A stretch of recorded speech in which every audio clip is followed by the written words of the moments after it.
Welcome to the podcast, "Tis But a Scratch, Fact and Fiction About the Middle Ages." I'm your host, Professor Richard Abels.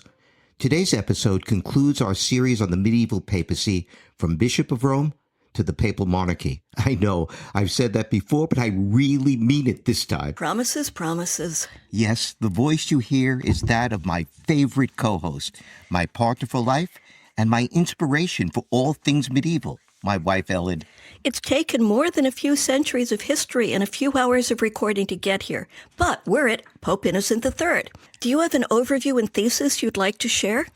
Sure. So here goes. The pontificate of Pope Innocent III from 1198 to 1216 is seen by most historians of the Catholic Church as the apex of the medieval papacy. Innocent III was the first pope to regularly use the title Vicar of Christ, and he did everything in his power to live up to it. He was an activist pope who claimed for the papacy the fullness of power over the church, which for him meant not only the clergy, but also the Christian laity. His conception of the papacy and its relationship to Christian emperors and kings can best be understood as Caesaropapism, the fusion of pope and emperor. I love that word. Who coined it? It was coined by an obscure 18th century German jurist named Justus Henning Böhme, but it was popularized by the much more famous early 20th century sociologist Max Weber.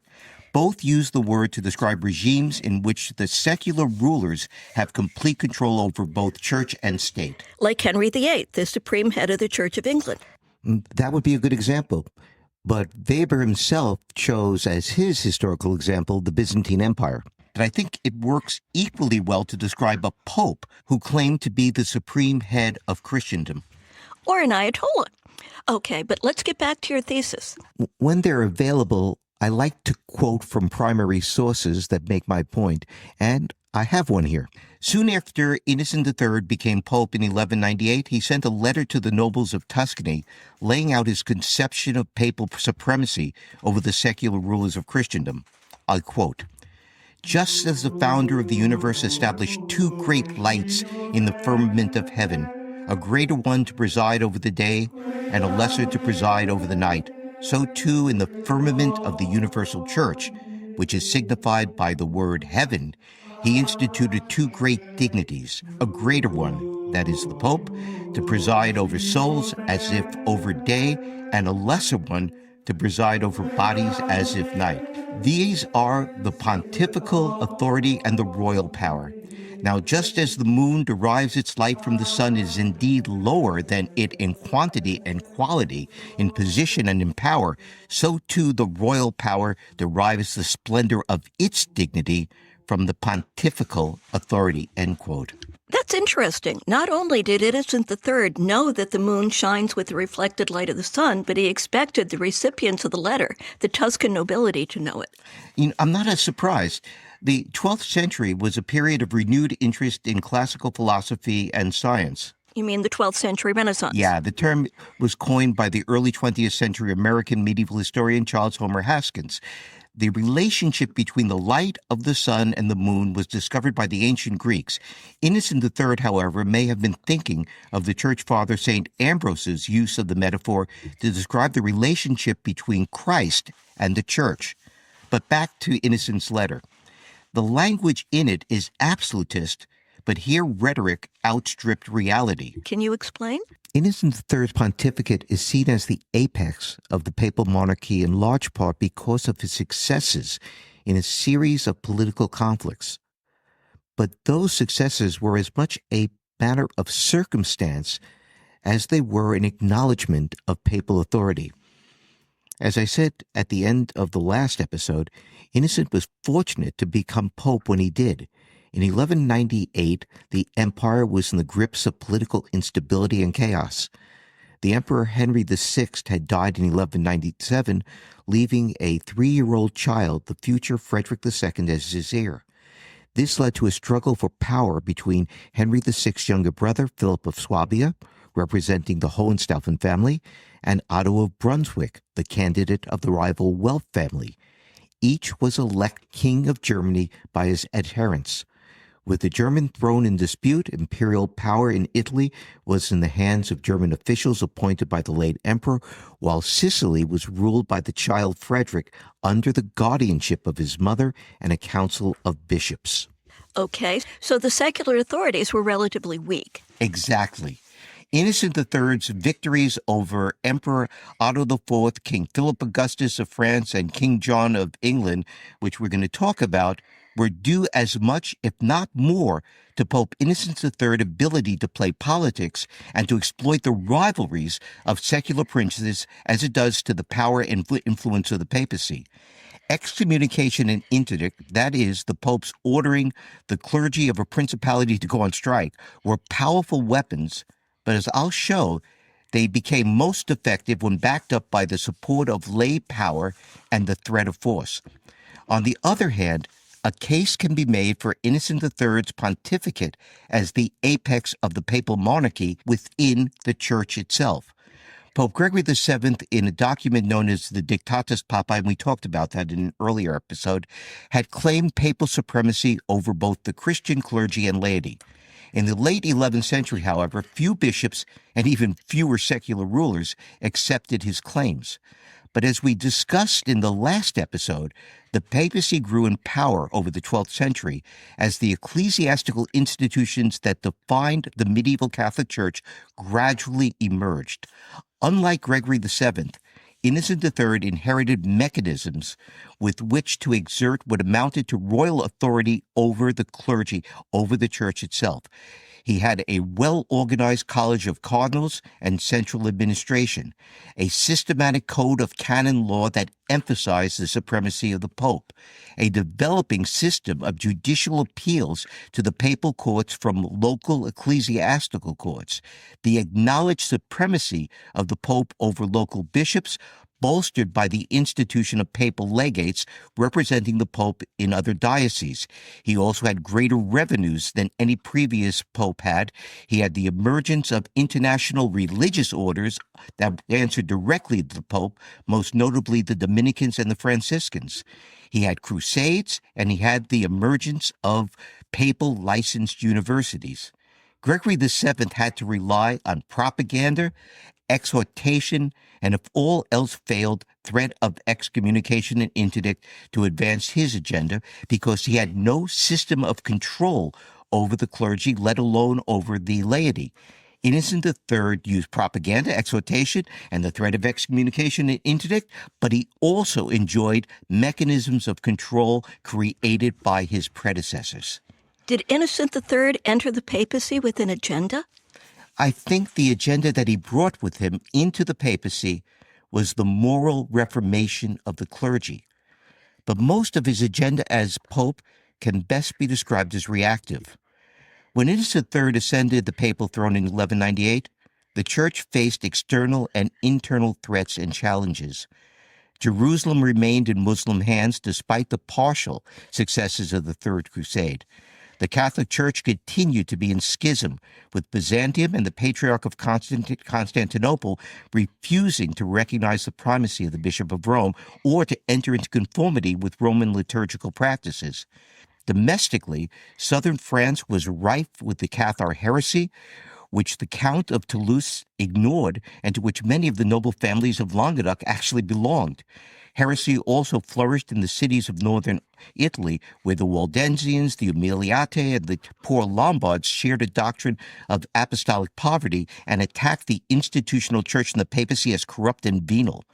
The Church was unequal to combating these heresies, in part because it lacked institutions devoted to that task, and in part because of the continuing abuses and inadequacies of the Catholic clergy.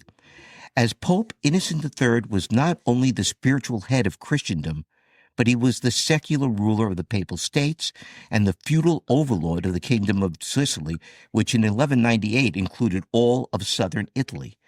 As with his predecessors and his successors, Innocent III had to confront the aspirations of Holy Roman emperors to establish direct rule over all of Italy, and that includes Sicily, at the expense of the independence of the Papal States.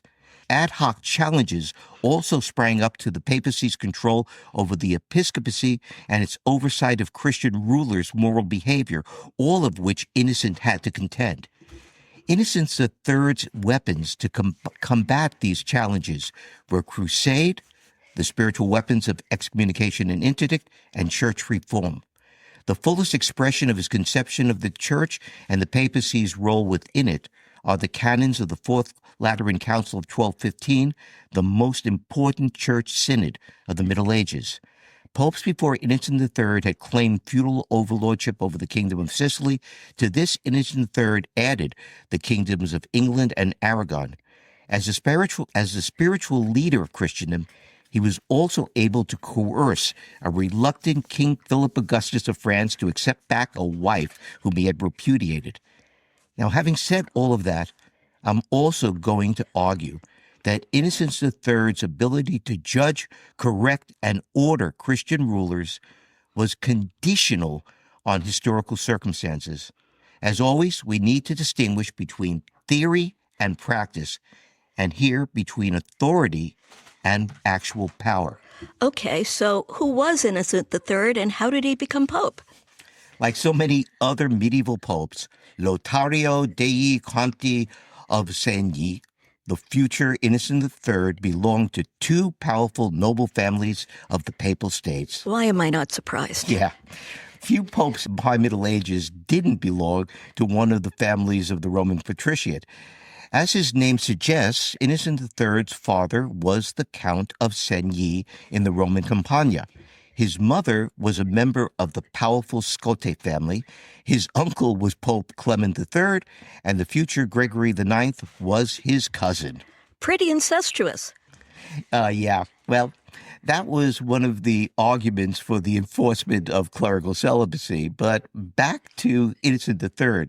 After receiving an education in the 7 liberal arts in Rome, Lothario went to Paris to study theology. As Pope, Innocent III regularly used an advanced University of Paris educated clergy in his service, most notably Stephen Langton, whom he chose to be Archbishop of Canterbury, much against the wishes of King John of England. His affection for the University of Paris was such that as Pope he freed it from the interference of the local Bishop of Paris. His theological study at Paris concentrated on practical issues such as preaching and penance, and hence on moral and sacramental theology. We know that he subsequently spent a year or two at the University of Bologna. Historians have tended to assume that he studied civil and canon law there. It makes sense, as Bologna was the place to study law in the late 12th century. But there's no actual evidence for his course of study at Bologna. Whether or not he had had formal legal training, his papal decretals show him to have been well-versed in the law. The anonymous author of the Gesta Inicentii Papae Tertii praised him as learned in both human and divine law. The members of the papal curia clearly were impressed with his understanding and application of the law, as their nickname for him was Solomon III. Having completed his studies, Lothario returned to Rome in 1189, where he was made a cardinal deacon by his uncle, Pope Clement III. Why am I not surprised? Don't be so cynical. At least this once? Yeah.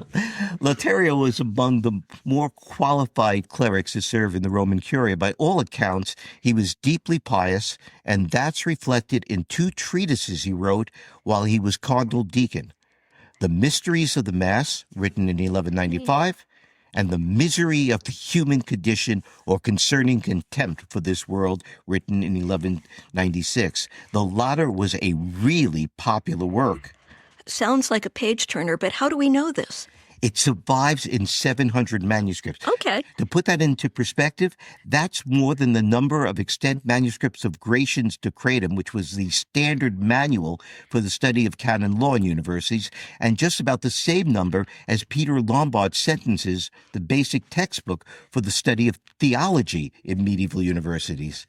As its title implies, The Misery of the Human Condition emphasizes the fallen nature of man. The first part of the treatise dwells on illnesses and the miseries of man's physical condition. He says, for instance, that infants are, and I quote, conceived in filth and blood, made of the vilest matter, whimpering, weak, without defense, inferior even to the animals. Wait a minute, this sounds like Origin. Never mind. It continues, the vegetables produce flowers and fruits, but you, O man, what do you bring forth? Some worms, some spit, some dung, end quote. I can see why it was so popular. And I thought that I was the snide and sarcastic one in this marriage. Sorry. Faux-apology accepted. Whatever you say, sweetheart. The second part of the treatise deals with moral evils. In three principal forms these evils come: cupidity, sensuality, and ambition. Wait a minute. If he's denouncing ambition, it's hard to understand the rest of his career, but never mind. And I imagine that Innocent would have responded just as Gregory VII did when he was accused of ambition. Quote, "It's a lie. I seek not my own glory, but that of the holy apostles, Saints Peter and Paul." End quote. Okay, the third section tells about hell and damnation. Innocent III's theological writings are unoriginal, but they're revealing. They emphasize that man's fallen nature requires the supernatural intervention of God for man's redemption and the establishment of hierarchies of authority by God to restrain man's wickedness. It also emphasizes the need of the sacraments for salvation. Okay. Didn't you have a history honors major who wrote a thesis on the two treatises? I did. That was Rob Swain.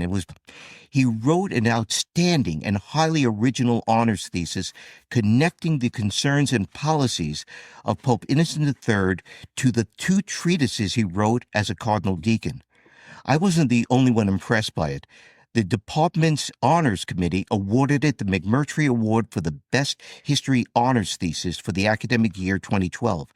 I was his honors advisor, but I need to credit Professor Ken Pennington of the Catholic University of America for all the help that he gave Rob. What impressed you most about it? Historians have tended to focus exclusively on Innocent III's actions as popes, as if he was born a pope. Although they mention the treatises in passing, they tend to dismiss them as unoriginal, not terribly exciting, and unconnected to his pontificate. What Rob did was he proved them wrong. He demonstrated that the concerns that Cardinal Lothario expressed in these treatises shaped the policies he pursued as Pope Innocent III. As Rob wrote, and I quote, "Innocent's understanding of the roles assigned by God to the clergy and the laity in the church militant," and that is the church on state. Okay. His conception of the Pope as the servant of servants to ensure the purity of the clergy and the necessity of the papacy to defend the church against the threats posed to it by apostasy and heresy remained unchanged. With the same motivation that compelled Lothario to produce his theological writings, the former son of a noble family in the Agnani region of Italy wrote as Pope Innocent III, Bishop of Rome, that he called the Fourth Lateran Council, quote, "to eradicate vices and to plant virtues, to correct faults and to reform morals, to remove heresies and to strengthen faith," end quote. So you would agree with Rob that despite the usual portrayal of Innocent III as a canon lawyer pope, he was more of a moralist and theologian. That's how I see him. Although the boundaries between being a canon lawyer and a theologian in the 12th and 13th centuries are pretty blurry. We've seen some highly disputed papal elections. How did his go? His was relatively easy and uncontroversial, which, given Lothario's family connections and connections to the papacy itself, is unsurprising. Perhaps the only unusual feature in his election was his relatively young age. He was just 37 when he succeeded to the papacy. But we've seen earlier popes who ascended to the Holy See in their teens and 20s. Yeah, but this was a very different time. Okay. On the very day that his predecessor, Pope Clement III, died, and that was the 8th of January in the year 1198, Lothario was elected pope by the required two-thirds majority of the College of Cardinals on the second ballot. That's unusual. He took the name Innocent III. He proved to be tireless in his activities as pope, as evidenced by his correspondences, more than 6,000 extant letters. Wow. Many of them decretals, that are papal letters that include decisions of the Pope on issues arising from canon law.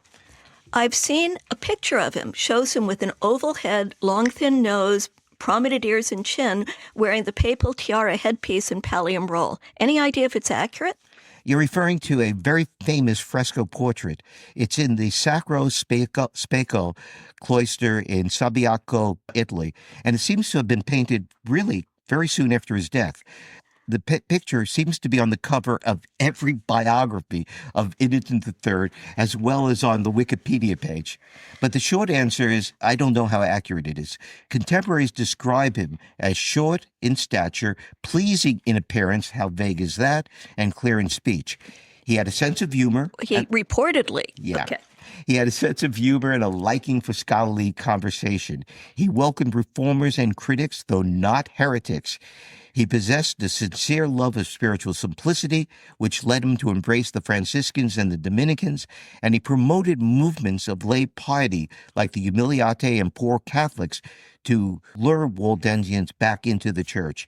His dealings with St. Francis reveal how I was going to say perspicacious, but that's really pretentious, how perceptive he was. Okay. You said he was committed from the very beginning to the crusading movement. I mean, we've talked about the Albigensian Crusade, and he launched the disgraceful Fourth Crusade. But was that all the crusades he did? It wasn't. During his pontificate, Innocent III sanctioned a Baltic crusade, launched a political crusade against an imperial Hohenstaufen official in Italy. Seriously? Yes, seriously. And I'll talk about that soon.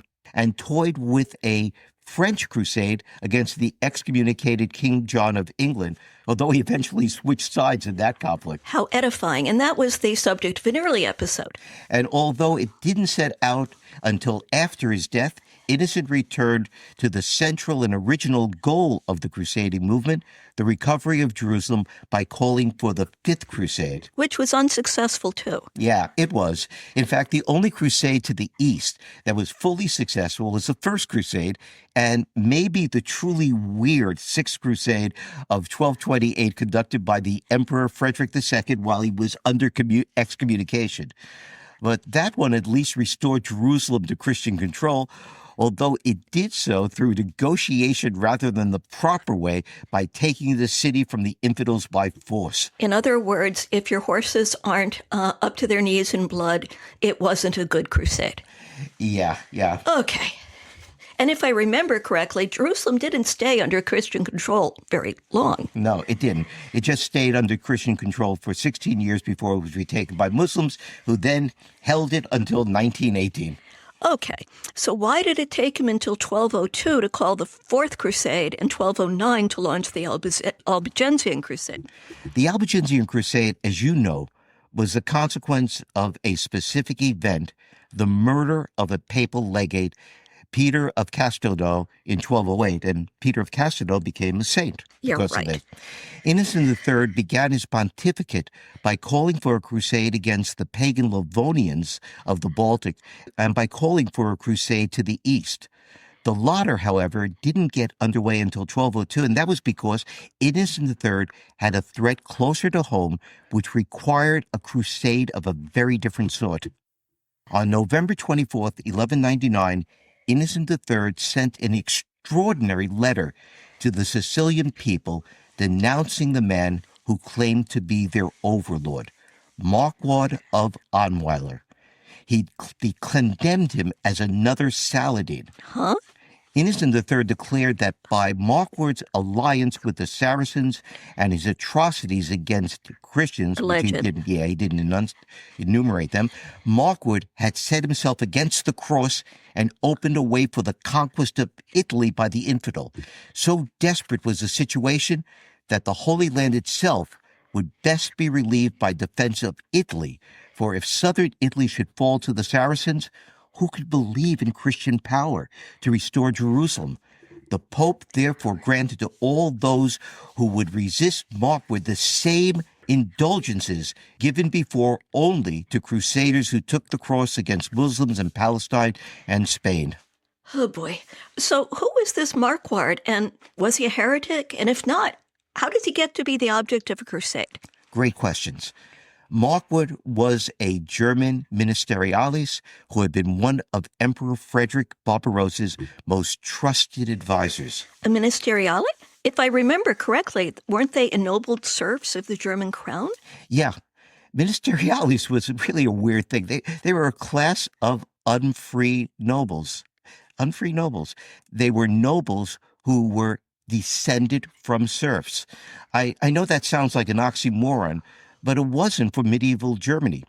Because they were unfree, German kings could rely completely upon their loyalty, which was not the case for the free nobility. And because of that, German kings used them as royal administrators and officials. This sounds like imperial Rome, where emperors raised up slaves and freedmen who were the only people they could trust to be loyal solely to them. You're absolutely right. It does sound like that, and it's a lot like that. It really is. So, who was this Marquard? Well, he belonged to this particular class. From 1184 on, he served as Barbarossa's chief official in Italy. He so distinguished himself that Henry VI appointed him Margrave of Ancona and Count of Abruzzo. You see, he was a noble. Both of these were on the coast of central Italy. The former had belonged to the Papal States in the early Middle Ages. The latter, in 1199, was part of the Kingdom of Sicily and Naples, although part of its territory was claimed by the Papacy. To this was added the Duchy of Ravenna. As Duke, Margrave, and Count, Marquard controlled territories northeast and southeast of the Papal State. What made this a threat to the Papacy was that Marquard acted as the Emperor's Frederick Barbarossa and Henry VI's right-hand man in their efforts to impose direct imperial rule over all of Italy. But in 1199, Henry VI had been dead for 2 years. Why was he still in control? You're right. It was an interregnum. Marquard retained his position under the Hohenstaufen claimant to the throne, Henry VI's younger brother, Philip of Swabia. But with Henry VI safely dead, Pope Celestine III felt it safe to renew the papal claim to Abruzzo and to excommunicate Marquard for refusing to accede to the papacy's overlordship. Wait a minute. So it was Pope Celestine III and not Innocent III who excommunicated him? Both did. Innocent III continued the excommunication. But relations became even more fraught when Marquard, with the blessing of Philip of Swabia, claimed a vice-regency over Sicily following the death of the Empress Constance. Okay, so Henry VI had claimed Sicily in the name of his wife, Constance, the daughter of the last Norman king, William II. But when William II died, an illegitimate kinsman named Tancred seized the throne, and Henry VI took it by force of arms. So then, when Henry VI suddenly died and left a 3-year-old, the throne of Germany was elective, but the king of Sicily, which actually included most of southern Italy, was hereditary. It was, but, and that's a big but. Of course there's a but. Because the kingdom was technically a papal fief, the Pope had the right to approve the succession, and Celestine had approved both Frederick II's accession and his mother's regency. Empress Constance, for her part, placed the actual governance of the kingdom in the hands of a council, what was called Council of Familiars, and that was led by the archbishops and bishops of Sicily and southern Italy. As Constance lay dying, she entrusted both the regency and guardianship of her young son to Pope Innocent III. Wait a minute. She may have been married to a Hohenstaufen, but that doesn't show much confidence in her brother-in-law, Philip of Swabia. And I find that actually a bit odd. I'll talk about this a little later, but in 1198, 1199, succession to the German throne and with it the imperial office was contested between Philip of Swabia and, as I said, a candidate belonging to the rival Welf family, Otto of Brunswick, Duke of Saxony. Initially in this struggle, Philip had pressed the claim of his young nephew. Okay. But in 1199, he had bowed to the reluctance of the German princes to elect a child and pretty reluctantly had accepted the nomination himself. At any rate, upon Constance's death, Marquard of Anweiler presented himself as an agent of Philip, and he claimed the regency of the Kingdom of Sicily. Okay, I can see why this would lead to conflict with Pope Innocent III. I mean, we've seen earlier popes lead armies against political enemies, but how the hell did this turn into a crusade? I mean, it's not like Marquard was a heretic, right? No, he wasn't. He wasn't a heretic. But Innocent III saw Marquard's seizure of Sicily with the aid of native Saracen archers as an impediment to the launching of a crusade to recover Jerusalem. This justified the calling of crusade against him and extending crusading privileges to all those who answered that call. That sounds pretty weak to me. I mean, it sounds like a political conflict masquerading as a crusade. And historians do term this the first political crusade. It wasn't to be the last. In the U.S., we draw a real distinction between church and state. A distinction of that sort would have been anachronistic in the 12th and 13th centuries, and Innocent III was committed to the ideology of crusading at least as much as President Donald Trump is committed to tariffs. This is all so edifying. Anyway, I guess if all you have is a hammer, all problems look like nails. So was the crusade against Marquard successful? Mezza. Okay. The Crusaders defeated Marquard in a couple of battles, but couldn't dislodge him from Sicily. Fortunately for Innocent III, Marquard died in 1202 while undergoing surgery for kidney stones. Okay, I know that you plan to talk about both Innocent III's role in launching the Fourth Crusade and the Albigensian Crusade a little later. But I remember you also saying that Innocent III's pontificate marks a turning point in the history of the Crusades. Is that because he was the first pope to call for a political crusade? No. In some ways, Innocent III created the formal crusading movement. Before him, crusades were ad hoc affairs. One historian, Christopher Tyerman, even asked in the title of an intentionally provocative article, were there any crusades in the 12th century? Okay.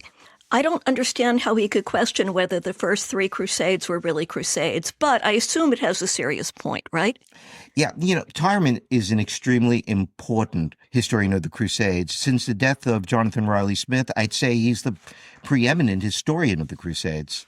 He has the distinction of being the author of both the longest single-volume book on the Crusades, God's War, and the shortest, the aptly named Crusades, a very short introduction, which is really good and I recommend. Okay. But before he wrote either, he laid out a challenge to the accepted view of crusading in his article. His argument essentially was that the First and Second Crusades were viewed as unique individual events and not as part of a movement. He also pointed out that what historians term crusading was actually endemic in the 12th century, but there was no real distinction between what was later to be called crusades and pilgrimages. In fact, there was no specific crusading rite distinct from that used for pilgrims. Some took crusading vows. Many who went, however, didn't. So what changed? Tyerman argues that the turning point in this that made this into a movement was the shock of the Battle of Hattin in 1187 and the fall of Jerusalem. It led to the papacy levying a tax to fund a crusade, the Saladin tithe, and that tax was levied throughout Christendom. The Third Crusade was also the first in which the crusading rite involved taking a cross, that is, sewing a cross to the would-be crusader's tunic, and was only with the Third Crusade that the term for crusader, cruce signata, signed by the cross, gained wide currency. Tyerman acknowledges that there were holy wars in the 12th century that attracted spiritual benefits, and some of them adopted the cross as a symbol in imitation of the First Crusade, but that these were individual and sporadic. For Tyerman, the shock of Hattin and the legalistic approach of Pope Innocent III transformed general ecclesiastical warfare into juridical warfare. What do you think of this? The point he makes is a good one about the standardization of crusading vows, rituals, and privileges at the end of the 12th century, much of which was done by Pope Innocent III. But I don't think that even Tarman believes this conclusion. In both his long and short books, the First and Second Crusades are called, guess what? Crusades. And they're treated as crusades. Besides, the word crusade itself is a modern coinage. If you remember, we talked about this in an earlier episode. So what was Innocent III's contribution to establishing crusading as a movement? His contribution really was extremely important. The standardization of vows and privileges. That's a given. That's a given. But equally, if not more important, was his transformation of crusading from a task for princes and their followers to an obligation for all Christians. That's pretty vague. Can you explain? Yeah. Innocent III issued decretals that allowed non-combatants to take the cross and to redeem their vows through cash payments, which would help pay for soldiers to go on crusades. And did that include women? It did. Women had accompanied crusades before. Like Eleanor of Aquitaine. Yes. Right? Yeah. Yeah. Okay. But this allowed further participation, and it allowed the aged and the ill to go on crusade, to take crusading vows and receive spiritual benefits without leaving home. Crusading for Innocent III was an obligation of the entire Christian laity. I like how historian Christopher Meyer explains Innocent III's contribution to crusading. Quote, he placed crusading for the first time within a coherent ideological perspective. This revolved around the concept of a Christian community, the res publica Christiana, the Christian Republic. Crusading was seen as akin to the foreign policy of this community, and the role of the Roman Curia in initiating and managing Christendom's crusading efforts was accentuated. Okay, that makes sense, but the most famous crusade he launched didn't exactly end well. Ellen's referring to the notorious Fourth Crusade, which is almost always cited by critics of crusading as an example of hypocrisy. That crusade began with the Crusaders paying for the Venetian fleet by sacking the Christian city of Zara, and culminated in the sack and conquest of the center of the Eastern Orthodox Church, Constantinople. The Fourth Crusade is a great case study for the limits of papal authority, even over crusades, which in form at least were papal military expeditions. As I said, Innocent III had been planning a crusade to the east to recover Jerusalem from the very beginning of his pontificate. Earlier crusades had been sent directly to Syria, but the failure of the Third Crusade to recover Jerusalem led to a new strategy. As the Ayyubid Sultanate of Egypt controlled Jerusalem, the key to recovering and keeping Jerusalem under Christian control was seen to be taking the city of Cairo. This was Richard the Lionheart's strategic insight. It became the standard strategy for the Fifth Crusade and for St. Louis' Crusade of 1248. But the Fourth Crusade never reached Egypt because it was diverted. Not once, but twice. First against the Christian city of Zara, and then Constantinople, which is why the Fourth Crusade is always cited by those who see the Crusades as the cynical use of religion by medieval kings and nobles to grab land and wealth. Stephen Runciman, for one, blames the Venetians for turning the Fourth Crusade into a fiasco. He has a point about the Venetians' responsibility for diverting the crusade against Zara, but the Venetians felt justified in doing this. Well, of course, everyone's the hero of his own story. Venice, like its commercial rival Genoa, had a complicated relationship with crusading. On the one hand, the Venetians were motivated by religious concerns and by the offer of papal indulgences. On the other hand, the Crusades gave the Venetians, as it gave the Genoans, the opportunity to establish commercial footholds in the very valuable Eastern Mediterranean. Okay. The so-called Venetian Crusade of 1122 to 1124 culminated in the capture of the key coastal city of Tyre. This proved critical for the preservation of the Kingdom of Jerusalem, but it also gained for the Venetians valuable trading rights in Tyre, and had enabled the Venetian fleet to coerce economic concessions from the Byzantine Empire. In other words, they came to do good and they did right well. Yeah, that's a quotation from James Michener from Hawaii about Yes. the missionaries. Yes. The first three numbered crusades to the east had traveled like pilgrimages to the Holy Land. Most of the armies traveled overland, stopping in Constantinople and then fighting their way across Anatolia. An attack on Egypt would clearly be a maritime enterprise, and that required a fleet large enough to transport thousands of men and horses. Genoa was uninterested. But in the March of 1201, Boniface of Montferrat, the elected leader of the crusade, entered into negotiation with Doge Enrico Dandolo of Venice for a fleet. Boniface was wildly optimistic in his estimate of how many crusaders would answer Innocent III's call and asked for a fleet large enough to transport an army of 33,500 crusaders and their horses. The Venetians pledged a contingent of 14,000 crusaders and sailors to man the fleet, which is a large proportion of the city's adult population. It was about 60,000 altogether at the time. It took a full year for the Venetians to build a fleet of 50 war galleys and 450 transports and to train the sailors who would man them. The negotiators set June 24th, 2003 as the date that the fleet would set sail for Egypt. The agreement was ratified by Pope Innocent III, who issued also a solemn ban on attacks on Christian states on the pain of excommunication. As you said, Venice was a commercial maritime city. This must have been a costly enterprise for them. I mean, if all of these ships were newly built. Which is what the sources tell us. In fact, the fleet seems to have been specifically designed to engage the Saracen fleet in the coastal waters off of Alexandria. Now, constructing ships costs a lot of money, but it also entailed diverting manpower from Venice's commercial enterprises. Venice was a republic dominated by merchants. I'm surprised the Venetian Great Council agreed to this. That's why Genoa passed on the crusade. Sensible.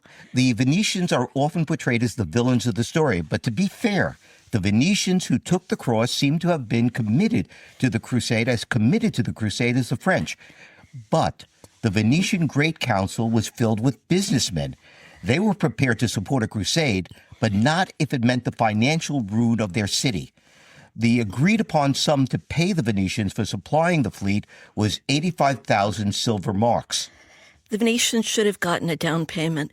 Things really went off the rails when the Crusaders finally assembled in Venice. Only about a third of the expected number actually showed up. Yeah, and that's partly because some of the Crusaders decided not to depart from Venice at all, and Boniface hadn't made it clear that everyone was supposed to appear in Venice. Not good planning. Oh, well. Boniface and the other leaders could only offer the Venetians 35,000 silver marks, which wasn't nearly enough.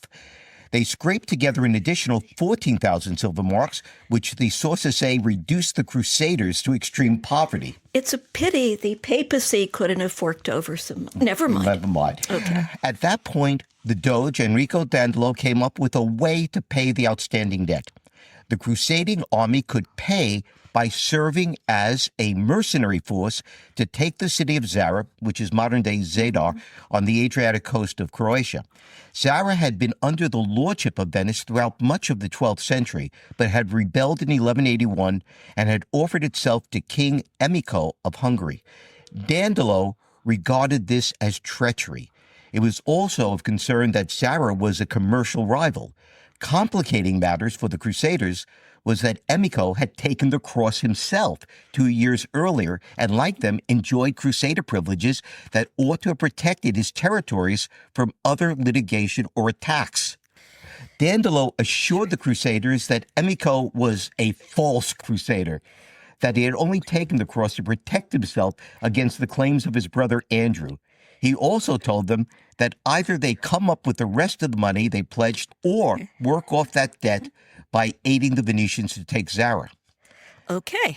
Zara was a Christian city, and the leaders of the crusade were well aware that Innocent III had, under pain of excommunication, strictly prohibited them, and I'm going to quote, from attempting to invade or violate the lands of Christians unless either they wickedly impede your journey or another just or necessary cause should arise that would allow you to act otherwise in accordance with the guidance offered by our legate, end quote. End Boy, quote. oh boy, you could drive a truck through that loophole. Yeah, spoken like a lawyer.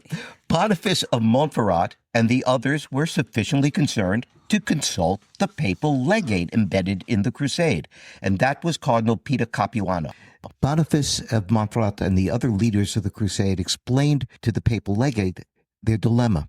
Either they pay off their debt to Venice by aiding the Venetians to take the city of Zara, or they would have to simply disband the crusade.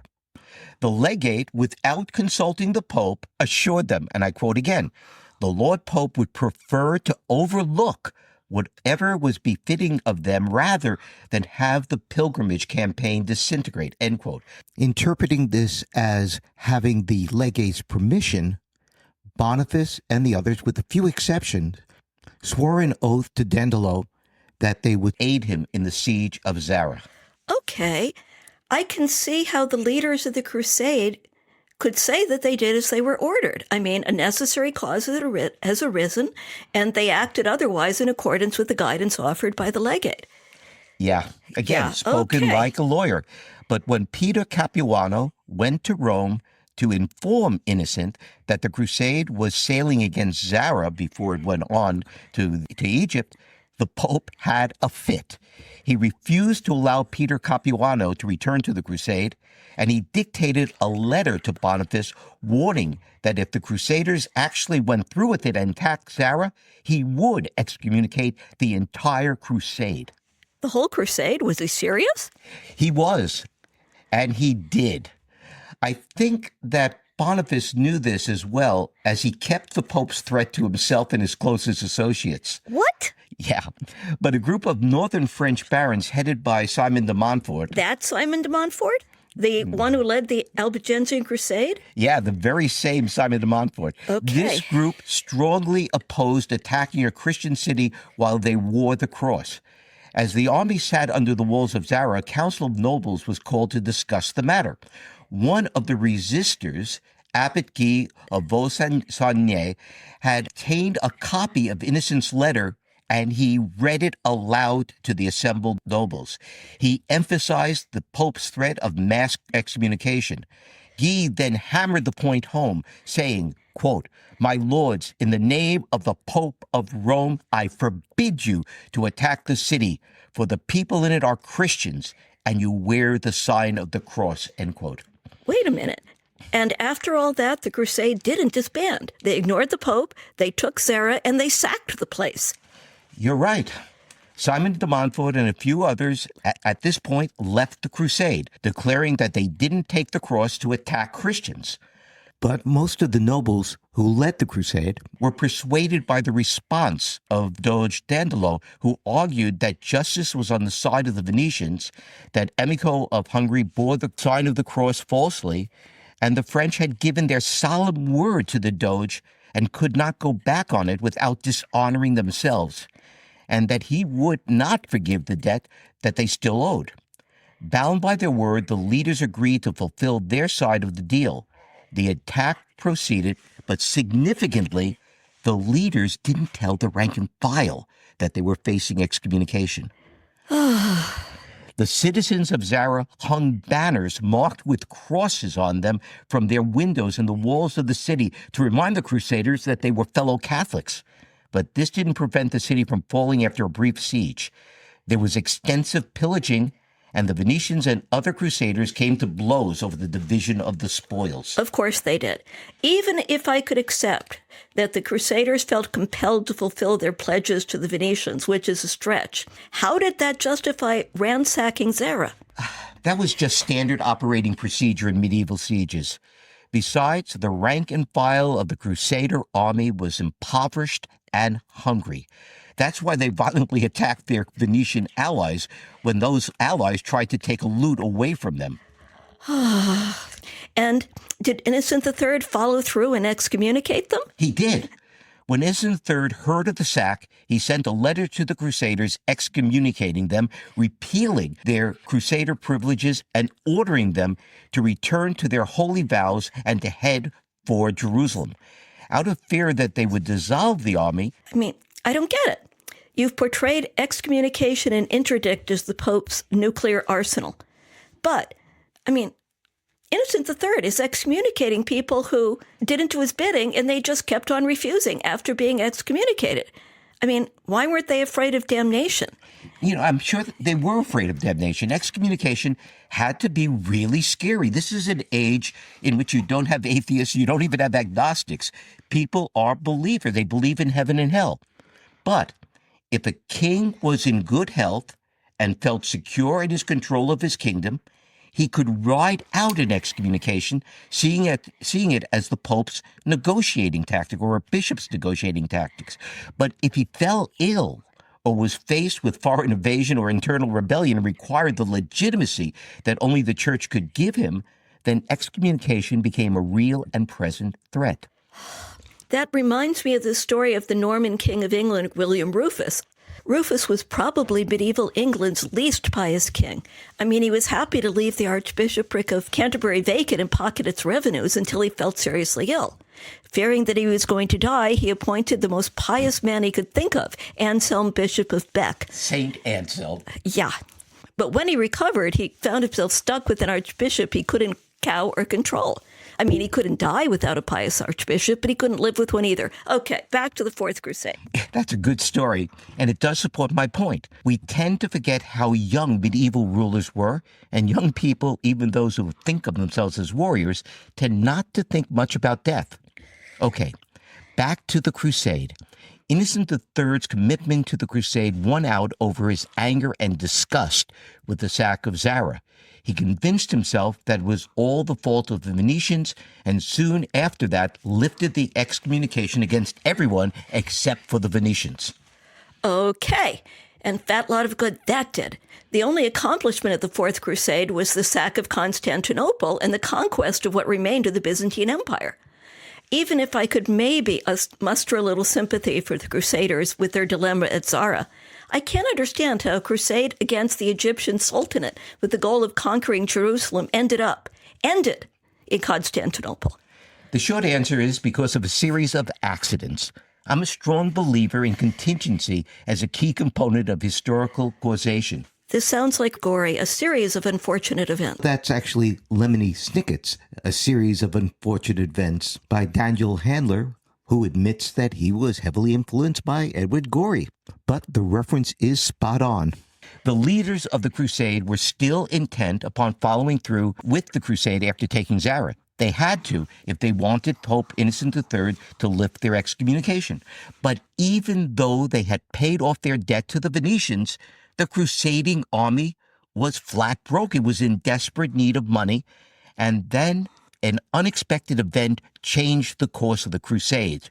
Literally changed the course of the crusade. Okay, and what was that? The arrival of an exiled Byzantine prince named Alexios. Everybody's named Alexios, so it's going to be confusing. Yeah. His father, the Emperor Isaac II, had been deposed, blinded, and imprisoned by Isaac II's brother, the Emperor Alexios III. The young prince asked Boniface of Montferrat for the Crusaders to restore his father to the throne. In return, he promised to pay 200,000 silver marks, give 10,000 Byzantine soldiers to help fight the crusade, maintain 500 knights in the Holy Land, and provide the service of 20 ships to transport the combined Byzantine Crusader army to Egypt. If that wasn't enough, he also promised to place the Greek Orthodox Church under the authority of the Pope. Okay, how convenient for everyone. But promises. Did they believe him, and how did Innocent III react? Innocent was against a second diversion of the crusade, but the leaders of the crusade saw it as like I said, as a godsend, and they enthusiastically agreed to restore the deposed Byzantine emperor. In his heart of heart, Innocent III must have also thought that this was a godsend, because if it worked out, it would reunify the church. It would end the Great Schism. But he said that he was opposed to it. The Venetians may have also had an ulterior motive. Of course they did. In this case, it's revenge, not money. In the 1170s, the number of Italian merchants and their families had swelled in Constantinople, and that was to the economic detriment of local businessmen. Added to this was religious tensions, as the Greeks viewed the Italians as schismatics. All of this came to a head in the year 1182, when popular resentment gave rise to an unrestrained massacre, which pretty much wiped out the resident Italian community in Constantinople. It tells you how desperate Alexius must have been to seek help from a crusading army, a Western crusading army with a large Venetian component. And after all that, things didn't work out well for Alexios or his father or Constantinople. Well, initially it did. The Crusaders lived up to their side of the bargain. They drove the usurper Alexius III from the city, and he continued the fight from Thrace. But rather than just restore Isaac to the throne, they insisted that he accept his son as his co-emperor. That kind of makes sense, considering that Isaac was old and blind. Yeah. But I suspect Boniface was thinking his deal was with Alexios and not his father. Yeah, I think you're absolutely right about that. And the son, now taking the title of Emperor Alexius IV, tried his best to fulfill his end of the bargain. But the imperial treasury was also nearly bankrupt. Alexius managed to raise only half the promised 200,000 silver marks. To do so, he had to appropriate treasures from the church and confiscate the property of his enemies. And things went downhill from there. But this episode isn't so much on the Fourth Crusade. I think it's enough to say that the mutual hostility between the Greek populace and the Crusaders ended up with the Crusaders besieging and brutally sacking Constantinople. After Isaac and Alexius had been deposed by an avowedly anti-Western Byzantine nobleman who confusingly is also named Alexios Doukas. Now, I know that medieval chroniclers are given to exaggeration, but both Greek and Latin sources agree that the Crusaders went wild. They looted, terrorized, and vandalized Constantinople for 3 days. Raped. Go ahead. And they killed and raped indiscriminately. And in search of treasure, they sacked churches and monasteries. Altars were stripped of gold and silver ornamentation, sacramental dishes, chalices were taken. Oh, yeah. A crusade, my ass. The Greek chronicler Nicetas Chronicles, who was an eyewitness to the massacre, says with disgust that after stripping the altar of the greatest church in Constantinople, Hagia Sophia, stripping the altar of its gold and jewels, the Crusaders placed a harlot on the patriarch's throne, on which she sang obscene songs and danced. Given their reputation for greed and their incentive for revenge, ironically, the Venetians were more restrained in their looting than the really needy French were. And that's largely because Doge Enrico Dandolo retained more control over his men. Well, maybe it just means they were more systematic. The Venetians stole religious relics and works of art, which they sent back to Venice to adorn their own churches, most famously the 4 hippodrome bronze horses in St. Mark's Basilica in Venice. Maybe it's just me. I personally find it hard to forgive the Crusaders from burning the Library of Constantinople. Byzantine chroniclers tend to label the Latins as barbarians. In the case of these Crusaders, I agree with them. You've never gotten over the loss of the Library of Alexandria. Your point being? But let's get back to Innocent III. And how did he react? As I said, initially he opposed the diversion of the crusade to Constantinople, but he rejoiced at the news that the Crusaders had taken Constantinople and had chosen Count Baldwin of Flanders as the Byzantine emperor. He rejoiced at the sack of a Christian city? No, he hadn't heard any details. Okay. All he knew is that Constantinople was now in Latin hands. He wrote to Emperor Baldwin expressing his joy at the news. God, he said, had transferred the Byzantine Empire from, and I quote, the proud to the humble, from the disobedient to the obedient, from schismatics to Catholics, all of which was done by the Lord and is wondrous to our eyes, end quote. A biblical quote. Yeah. He then extended a crusader indulgence to those who preserved the new Eastern Latin Empire. But when he learned about the horrors of the sack, he was heartsick and he was angry. The second letter he wrote to the Emperor Baldwin was quite different in tone. Quote, You took upon yourselves the duty of delivering the Holy Land from the infidel. You were forbidden under pain of excommunication from attacking any Christian lands unless they refused you passage or would not help you. And even then, you were to do nothing contrary to the wishes of my legate. You had no claims or pretensions to the lands of Greece. You were under the most solemn vows of our Lord, and yet you have totally disregarded those vows. It was not against the infidel, but against Christians that you drew your sword. It was not Jerusalem that you captured, but Constantinople. It was not heavenly riches upon which your minds were set, but earthly ones. But far and above all of this, nothing has been sacred to you, neither age nor sex. In the eyes of the whole world, you have abandoned yourselves to debauchery, adultery, and prostitution. You have not only violated married women and widows, but even women and virgins whose lives were dedicated to Christ. You have looted not only the treasures of the emperor and of citizens, both rich and poor, but have despoiled the very sanctuaries of God's church. You have broken into holy places, stolen the sacred objects of altars, even including crucifixes, and you have pillaged innumerable images and relics of the saints. It is hardly surprising that the Greek church, beaten down though it is, rejects any obedience to the apostolic see. It is hardly surprising that it sees in all Latins no more than treachery and the works of the devil, and regards all of them as curs.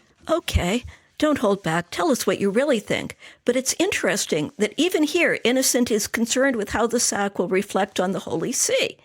And finally, he's questioning the motives of the Crusaders. And he did so explicitly in a letter he sent to Boniface of Montferrat, in which he chastised him, quote, "You turned away from the purity of your vows when you took up arms not against Saracens but Christians, preferring earthly wealth to celestial glories," end quote. But he really reserved his full anger, his full animus, for the Venetian Doge Dandolo, whom he saw as the true villain of the peace, and blamed him for the failure of the crusade. This is what he wrote.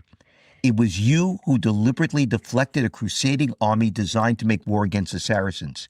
You despised my legate and treated my excommunication of you with contempt. You have broken your Christian vows and have despoiled the churches and their treasures. Tell me, if you can, how you can ever redeem yourselves, you who have turned aside a Christian army destined for the Holy Land. With this great and powerful army, not only Jerusalem, but even part of Babylon might have been captured. The proof of this is that an army which could so easily take Greece and Constantinople could equally well have captured Alexandria and the Holy Land from the infidels." Well, the Fourth Crusade doesn't seem like evidence for an effective papal monarchy or even for control over crusades. Absolutely. On the contrary, it's evidence of the limitations of papal power. A pope could launch a crusade, but once the crusade began, he had little, if any, control over it. And let's not forget about the Albigensian Crusade. Yeah. We did a whole episode on that, but anyway. Yeah, that's one of the things that actually brought us together, right? Well, that article that we wrote years ago. Yeah. Anyway, for Innocent III, crusades were a weapon to be used against all the enemies of the church as an expression of papal moral and spiritual sovereignty over the rulers of Christendom. And he saw the Cathars as enemies of the church on the same order as the Muslims. I suppose that the Albigensian Crusade was more successful than the Fourth Crusade from the papal point of view, but it didn't quash the heresy. I mean, it took papal inquisitions to do that. To be fair, crusading was not Innocent III's preferred mechanism for combating heresy. He believed that his pastoral duty as pope was to return the wayward sheep to the flock. He also understood that the appeal of heresy was due both to perceived deficiencies in the clergy and to a desire of the laity for an outlet for expressions of piety. He thus sought reform of the lifestyle of the clergy to make it more holy, complementing the emphasis he placed upon the pastoral functions of the secular clergy.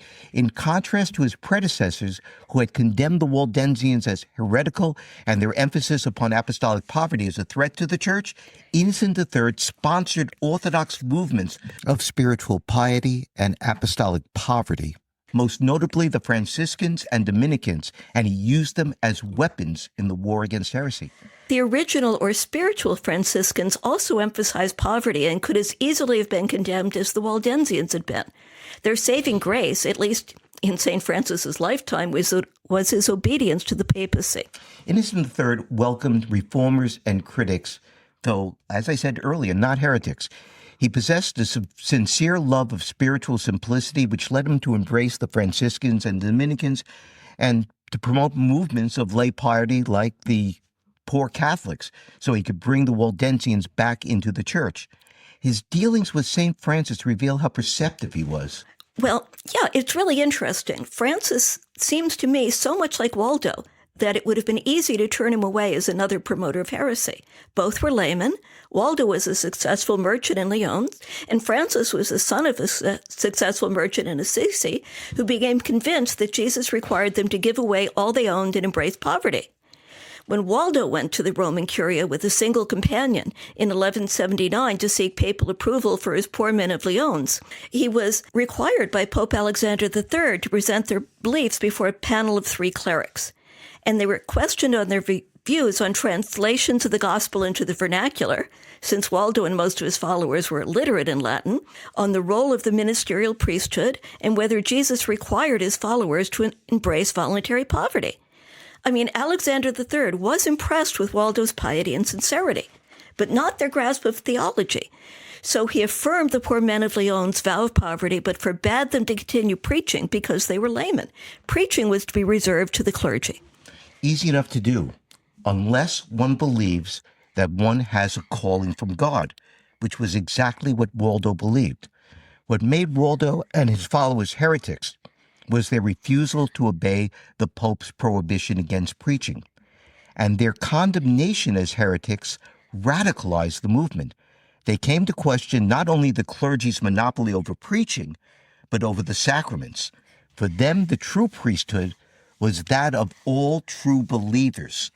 Pointing to the wealth and worldliness of the church, they compared it to the whore of Babylon, and the Pope was denounced as the Antichrist.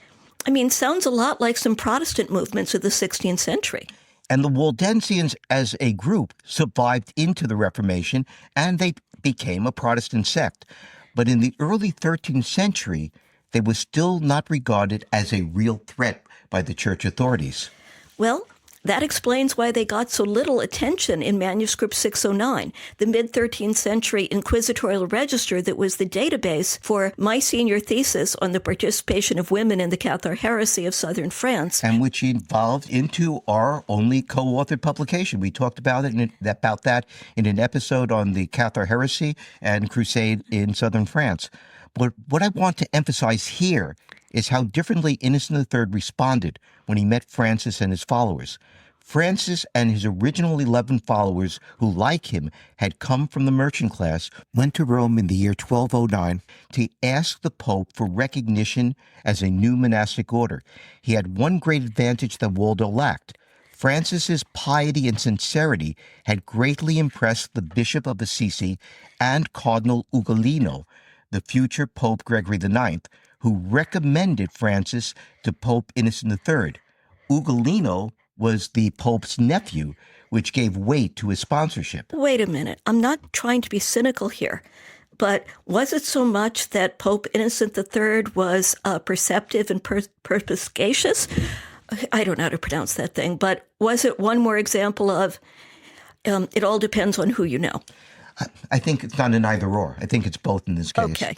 In 1209, Pope Innocent III was combating a number of heresies, like I said, most notably Cathars and the Waldensians, both of whom rejected wealth and the things of this world.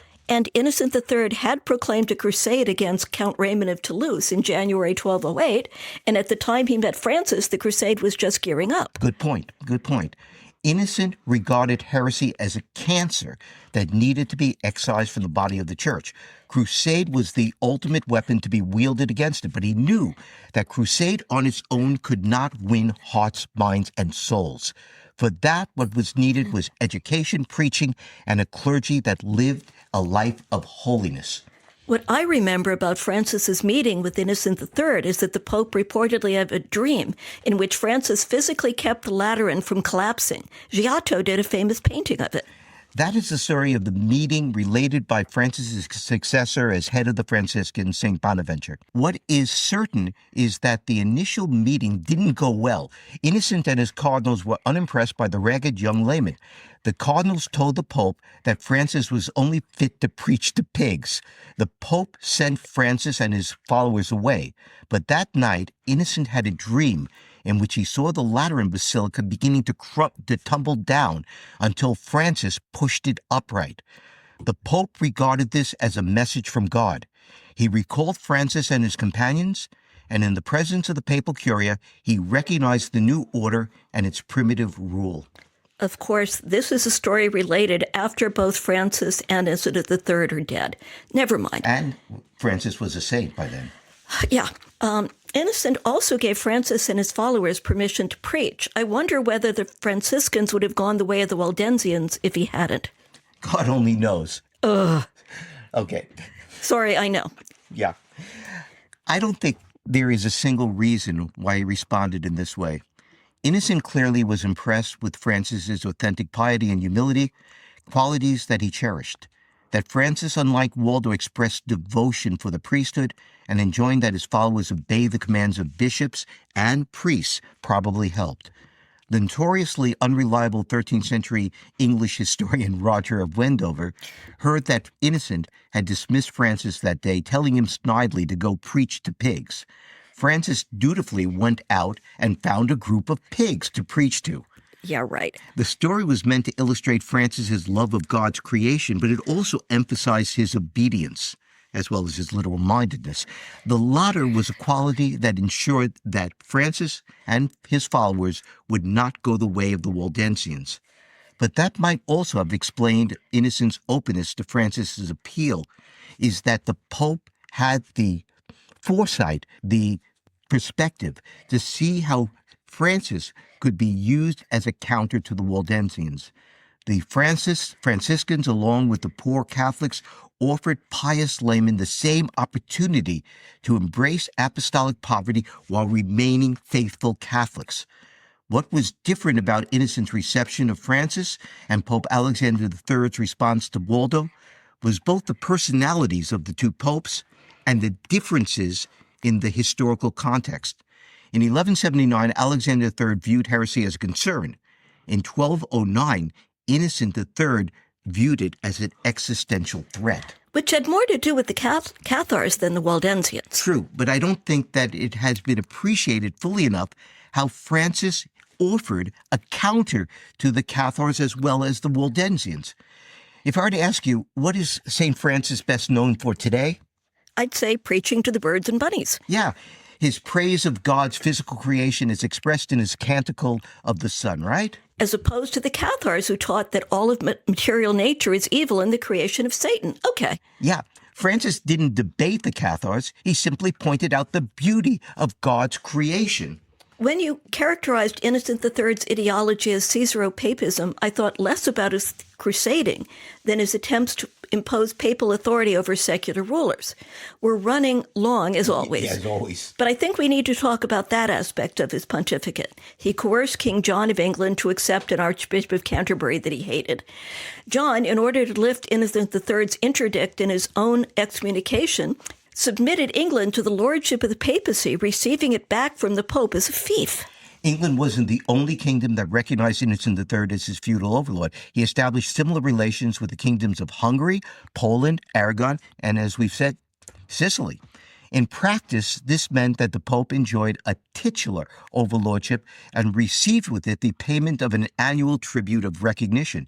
The relationship could be beneficial to kings, as King John discovered in 1215 when Innocent quashed Magna Carta. Oh, well, Innocent also forced King Philip Augustus of France to take back a wife whom he had repudiated. Now, this seems to justify characterizing his pontificate as Caesaropapist. Okay, let's take each as case studies. I'll begin with Philip Augustus. In 1193, Philip married the Danish princess Ingeborg. On the morning following the marriage night, He repudiated the marriage, securing an annulment from French bishops. The problem may have been personal, maybe sexual. Philip refused to see Ingeborg for the next 7 years, and even after that, after he was forced to reconcile with her, refused to resume conjugal relations. He sequestered Ingeborg in a royal monastery. In 1196, he married his mistress, Agnes of Meran. Innocent refused to recognize the annulment. Marriage was a sacrament, and as such was indissoluble.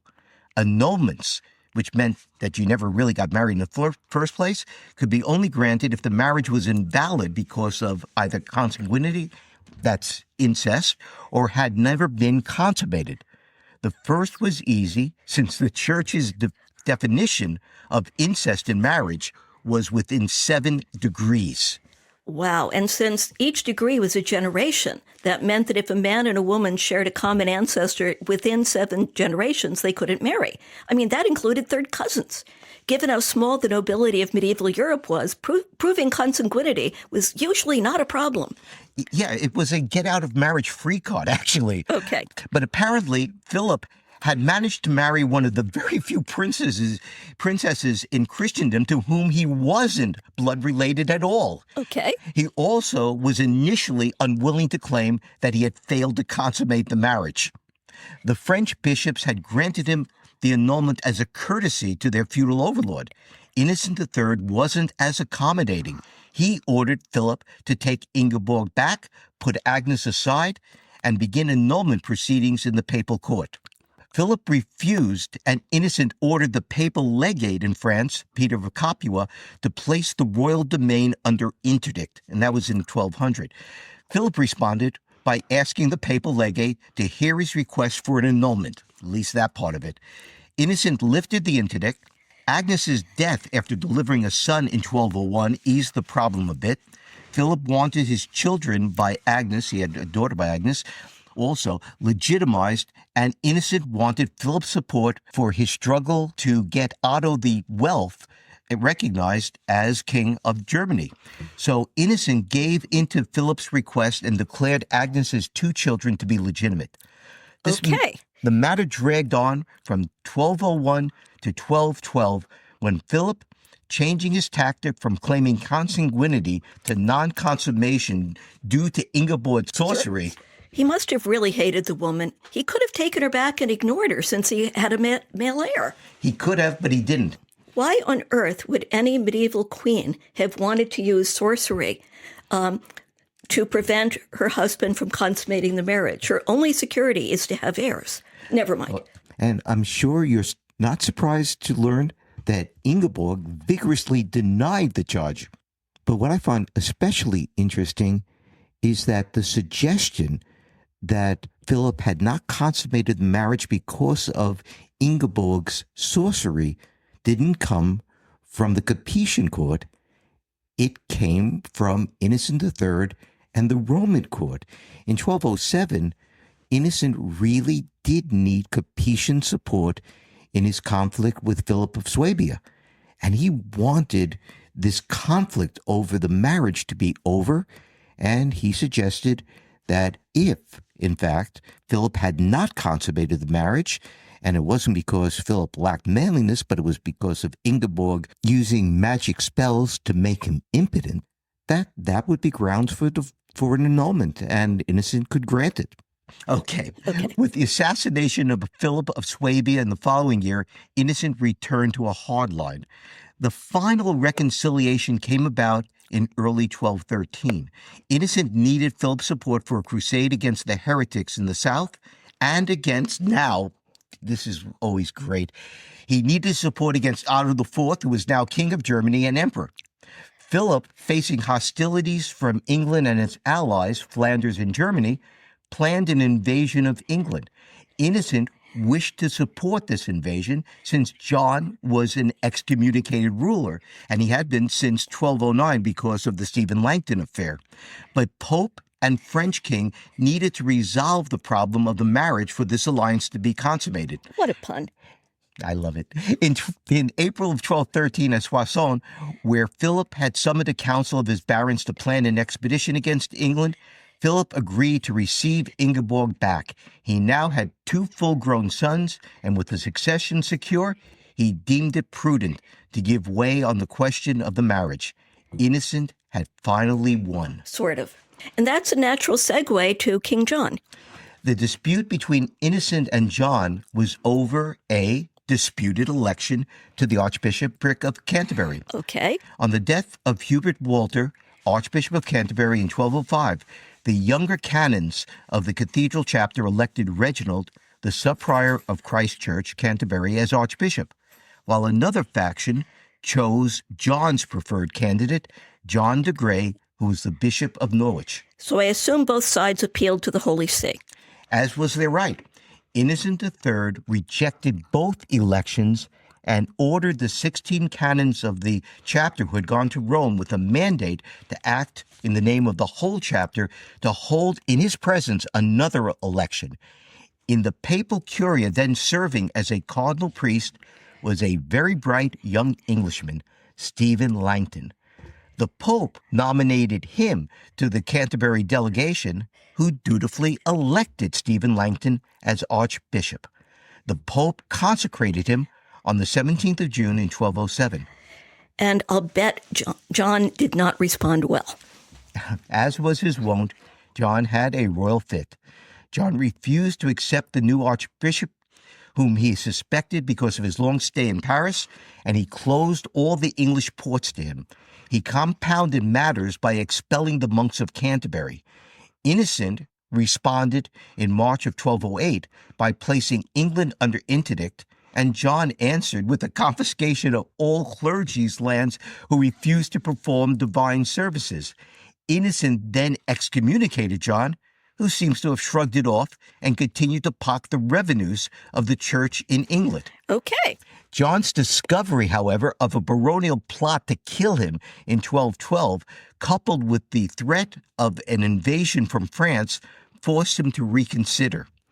When Philip reconciled with Innocent III and announced that he would lead a crusade against England with the support of the exiled Archbishop Stephen Langton, John capitulated to Innocent III. He met the papal legate Pandolf at Dover on the 15th of May, 1213, and accepted Innocent's terms. Stephen Langton would be accepted as archbishop, and John would make financial restitution to the church. John, on his own initiative, declared to the legate that he wished to surrender the crowns of England and Ireland into the hands of St. Peter, and he would then receive them back from the Pope and hold them as fiefs of St. Peter, for which he would do liege homage and pay a tribute of 1,000 marks sterling a year. John also asked for a resident papal legate in England. In 1214, John granted all cathedrals and monasteries the right of free election, and on the 4th of March, 1215, he took the cross. Yeah, right.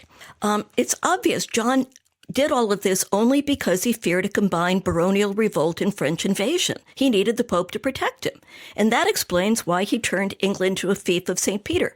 A French invasion would no longer be a crusade against an excommunicated king. It would be an attack on St. Peter. It's really kind of shrewd. Not what you'd call religious, but it's very shrewd. And it paid off almost immediately. During the baronial revolt of 1214 to 1216, the famous Magna Carta revolt, Innocent III came to John's aid by suspending Stephen Langton. What? And by almost immediately annulling Magna Carta, denouncing it as the work of treacherous vassals who had violated their sacred oaths to the king and had forced an anointed king, quote, by violence and fear to accept an agreement which is not only shameful and demeaning, but also illegal and unjust, end quote. Okay, and we talked about that in a previous episode featuring my favorite medieval knight, William Marshall. But that aside, didn't Innocent III also intervene in the dispute over the German throne? First, by aiding the election of the Welf candidate, Otto of Brunswick, against the Hohenstaufen, Philip of Swabia. Yeah. This is another example of both the political power of the papacy and, just as importantly, its limitations. In 1198, the newly elected Pope Innocent III had supported the wealth candidate for the German imperial thrones. He supported Otto of Brunswick against, at first, the child Hohenstaufen candidate Frederick II, and afterwards against his uncle Philip of Swabia. The German royal election was also heavily influenced by outside money, with the English crown supporting the Welfs and the French the Hohenstaufens. Otto IV was the maternal nephew of King Richard the Lionheart and of King John. His father, Duke Henry the Lion, had found a refuge in the court of King Henry II of England when he was exiled by the German Diet by a pissed-off Emperor Frederick Barbarossa in 1181. And Otto spent his early years in the English royal court. One of the arguments against Otto was he was more Angevin than German. And if Richard and King John supported their nephew, the Capetian king of France, Philip Augustus, had to support the Hohenstaufen candidate, right? Exactly. Okay. In 1198, both Otto and Philip were elected king of Germany by their respective princely supporters. The result was civil war in Germany. Otto sought and won Pope Innocent III's support by promising to restore papal lands and revenues that had been taken by Barbarossa's German-Italian officials. More critically to Innocent, Otto swore an oath to the papal legate to enforce the Pope's supremacy over the Kingdom of Sicily as guardian and regent of the young Frederick II. The Pope was even more adamant that Philip of Swabia should not become emperor. This had not only to do with Hohenstaufen ambitions to rule Italy directly, but with Philip's marriage to a Byzantine princess and fears that he would use that connection to pursue his father's plans to conquer the Byzantine Empire. Which Innocent opposed. Why? It would have sidetracked Innocent's own plans for a new crusade. As I've said, Innocent was pretty much obsessed with crusading. Okay, but we need to wrap this up. I mean, we're getting really deeply into German politics, which granted Innocent III did too, but we need to get back to the papacy. Okay. Innocent III, condemning the entire Hohenstaufen family as persecutors of the papacy, demonstrated his disapproval of Philip by excommunicating him. But popes actually had little real influence over the German lay nobility. What finally resolved the disputed election was the murder of Philip of Swabia. By a supporter of Otto? Actually, it seems to have been because of a personal dispute over Philip's repudiation of his agreement to marry the daughter of another duke.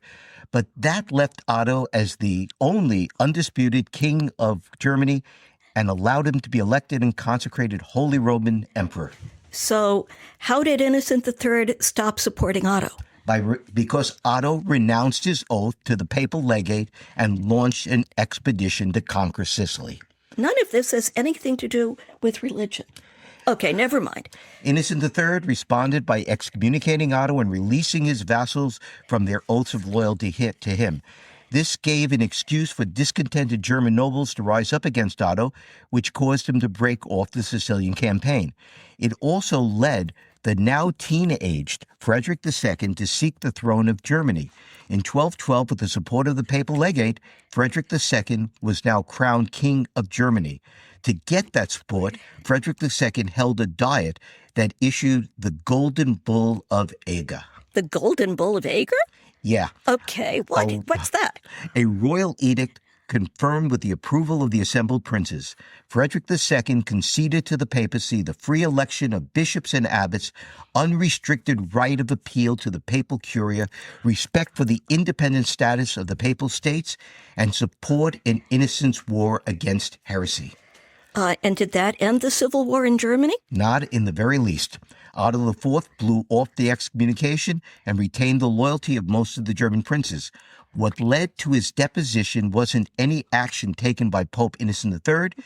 It was his crushing defeat in the Battle of Bouvines in 1214 against King Philip Augustus of France.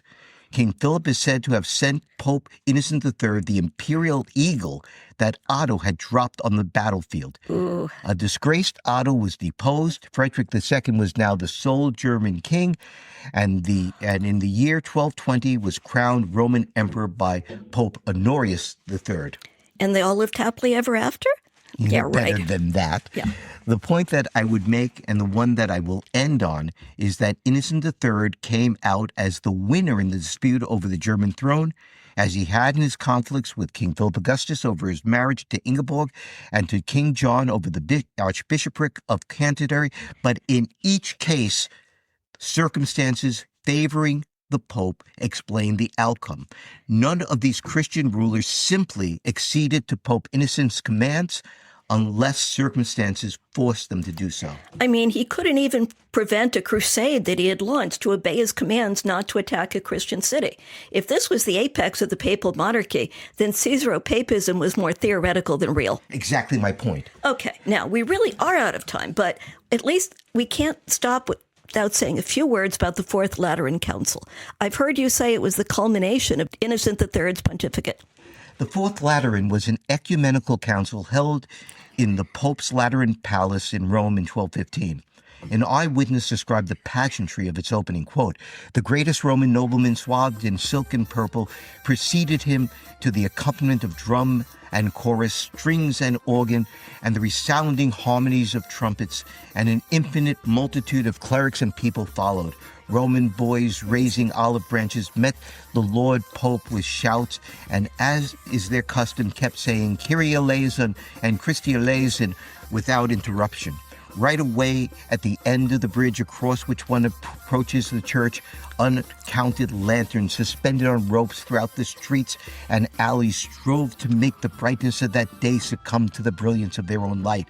The number of banners and pieces of purple cloth which were unfolded on the houses and high towers of the Romans cannot be estimated at all," end quote. Over 400 bishops, 800 abbots, thousands of lesser clergy and laity, and representatives of all the great princes of Christendom were in attendance. Even Byzantium was represented. Yeah, but only because of the Fourth Crusade. Yeah, okay.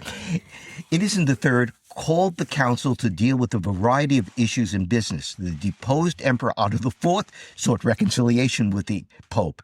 King John, for his part, successfully petitioned the Pope to quash Magna Carta and excommunicate the rebel English barons. A Latin patriarch of Constantinople was established, and quarrels among the bishops over precedence were sorted out. But the five most important issues were, first, a planned new crusade, which was probably Innocent III's most fervent desire. Okay. Second, purification of the morals of the clergy. It was decreed that clergy were to be celibate, sober, and refrain from gambling, hunting, commerce, and other inappropriate behavior and dress.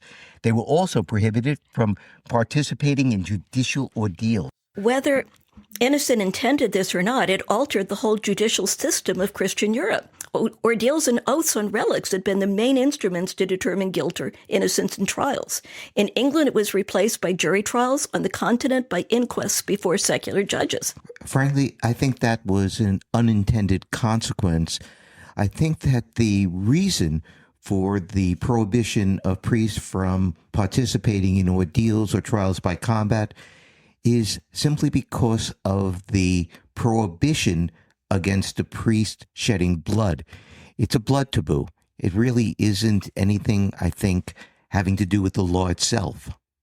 Innocent was also concerned about the ignorance of the clergy, not just simply immoral behavior, but the lack of knowledge of the liturgies, the lack of knowledge of theology. Canon 27 decreed that only those prepared and instructed in the faith are to be elevated to the priesthood, declaring that, and I quote, "It is better to have a few good ministers than many who are no good," end quote. To provide the proper education, Canon number 11 dictated that every cathedral church and other churches that have sufficient means must have a master appointed to instruct for free the clerics and the poor students. The Metropolitan Church, in addition, was to have a theologian who should teach the clergy whatever pertains to the care of souls. Third, suppression of heresy, to which end a lengthy profession of orthodox faith was issued, and an order that bishops and rulers suppress heresy in their domains. Fourth, clarification of doctrine. The Fourth Lateran established the doctrine of transubstantiation. That is, that during Holy Communion, the consecrated bread becomes the actual body and the wine the actual blood of Christ. And that, quote, no one can effect this sacrament, no one can do the sacrament except the priest who has been duly ordained in accordance with the keys of the church, end quote. Individual confession to a priest was also now made mandatory at least once a year at Easter. Before this, confession was usually done communally, much as in Jewish synagogues during Yom Kippur. And fifth, the place of Jews and Muslims within Christendom was now being more clearly defined. Jews and Muslims were to dress in a way that would distinguish them from Christians. They were forbidden to go out in public during Easter and especially Good Friday, and were to be punished by the secular authorities if they blasphemed Christ. And were all the canons of the Fourth Lateran Council adopted throughout Western Christendom? Eventually they were adopted, though not immediately. But the Fourth Lateran Council, I think, is the embodiment of the Papal Monarchy. It demonstrates papal authority over the clergy and the sacraments, deals with the issues most important to Pope Innocent III, which were clerical morals, heresy, and crusade, and demonstrates the respect Innocent III had won from the rulers of Christendom. Innocent III died in 1216, 7 months after the conclusion of the Fourth Lateran Council. The Pope took ill while on a trip to Pisa and Genoa in an attempt to patch up differences between these two cities in order to facilitate the new crusade. So he began and ended his pontificate by preaching crusades. Okay. I think that those who see Innocent III's pontificate as the apex of the papal monarchy are right. His control over the Roman Catholic episcopate was uncontested, as evidenced by the Fourth Lateran Council. But I think that his Caesaropapism was more theoretical than real. He claimed to be the supreme judge over the rulers of Christendom and was successful in doing so in a number of high-profile cases. But his successors were contingent upon the need of those kings either to have papal support or at the very least not to be opposed by the papacy. Similarly, he could launch crusades against the church's domestic and foreign enemies. But once a crusade was ongoing, he had little power to direct it, even when the crusaders were disobeying his direct orders. To sum up, then, papal supremacy within Christendom was always contingent on politics and events, even during the apex of the papal monarchy. I think that you're absolutely right. Okay, we'll be back with Jenny Paxton in a few weeks for our second episode of 1066 and all that, the significance of the Norman Conquest. I hope you'll be able to join us, but until then, Bye for now.